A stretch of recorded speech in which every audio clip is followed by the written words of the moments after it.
Hello, I'm Sarah Green from Harvard Business Review.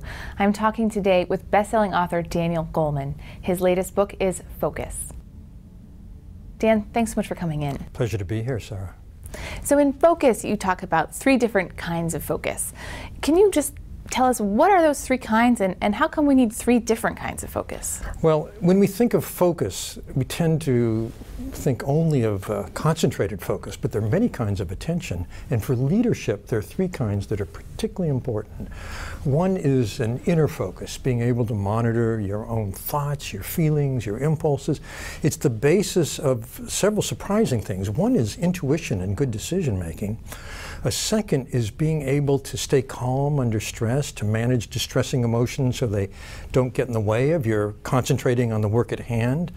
And also being able to keep your eye on the goal, to work toward those goals and not be distracted by worries about them or by sidetracks in general.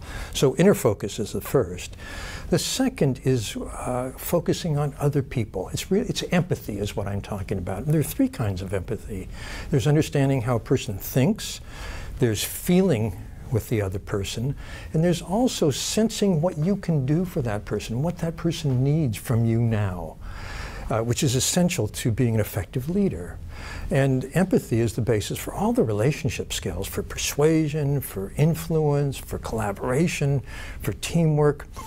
So those are the first 2. And that really has to do with emotional intelligence, inner focus, and other focus. The third is really new for me, but I think leaders have always known this. It's systems awareness. It's a kind of outer focus, understanding the larger forces, whether they're economic or new technologies, whatever is impacting your organization. You can only think strategically if you have that larger focus. So those are the 3.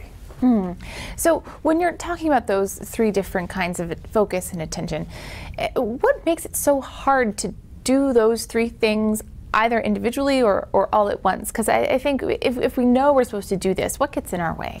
Well, I think the only thing that gets in our way is habit. We've learned in the course of life to rely on 1 or 2 of these, and we may not be that strong in a third. So there are many leaders, for example, who have a keen sense of their own values and where they want to go, and they're very good at managing themselves and leading themselves. That's the inner focus. And they're very good at strategic thinking. They may not be so good at that other focus. They may not have the empathy or be attuned to the people that they actually have to depend on to get to those goals. So it's very important to be able to use each of these 3 as needed.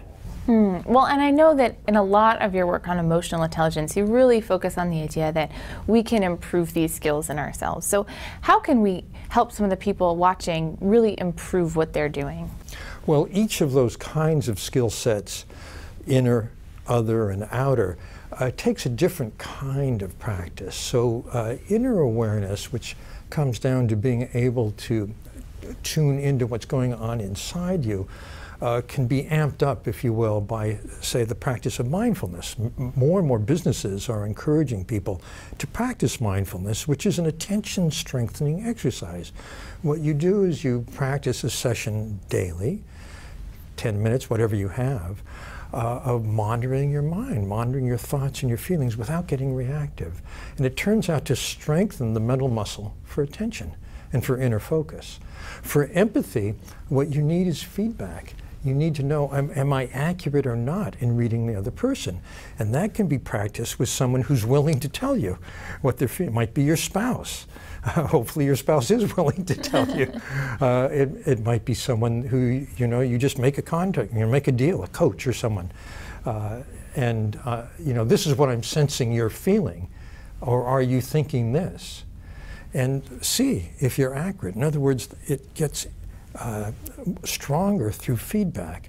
And the third, the outer focus, the systems awareness, that takes another kind of learning.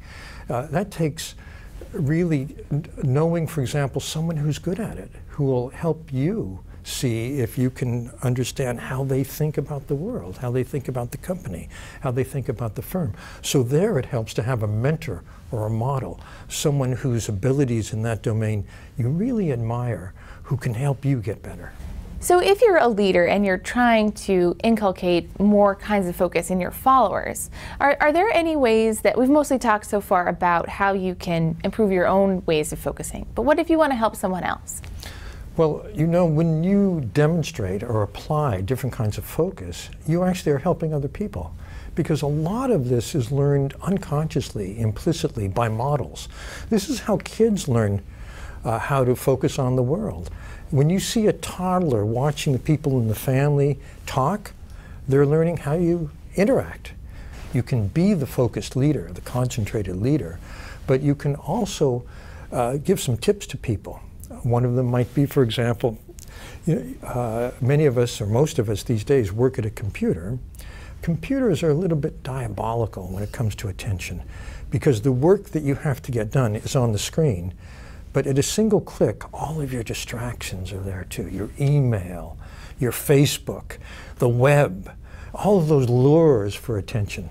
And there are apps now which make those distractions off limits while you're doing your work. You can encourage people to use an app like that. And what you're doing is calling to their attention ways to control your own tendency to let your mind go where it doesn't need to go right now. So there are lots of ways for leaders to help.